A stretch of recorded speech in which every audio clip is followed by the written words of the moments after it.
沈淑萍现在带娃的熊猫妈妈，都是有些搞笑细胞在身上的。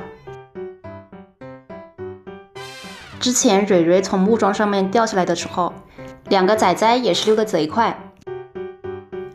不过仔仔毕竟年纪小嘛，目前自我保护的唯一途径就是逃跑了。再来看看金山妈妈的迷惑行为，她在看仔仔的时候，这个眼神和动作都是在做随时逃跑的准备的，所以在仔仔掉下来的瞬间，她是直接转头撒腿就跑了，感觉跟自己孩子不太熟的样子。看她这神神叨叨疑神疑鬼的姿态，就有点像孩子会讹她一样。关键是仔仔掉下来的时候，顺带扒拉了一块笋子下来，金山他是疑神疑鬼的把这个吃的捡走了，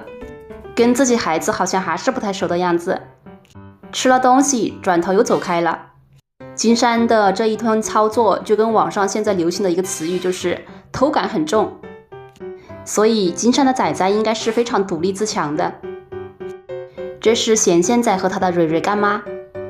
睡觉的蕊蕊突然就母爱泛滥了，想把贤贤仔叼上来抓一抓，结果去叼了一下，发现根本就叼不动呀。母子俩都是很佛系的，既然叼不动，那就放弃吧。贤贤仔也是一样的，在哪里摔倒就在哪里躺下，这一点跟花花是一模一样的。贤贤仔是2023届的颜王，也是这一届当中最粘人的熊猫了，随时都是抱着奶妈不撒手，而且在他眼里面，吃的东西和玩具都不重要，最重要的是奶妈。奶妈好不容易挣脱之后，回去把门给关上了。对于贤贤仔而言，小菜一碟，他自己会开门。来吧，抱个蕊蕊仔，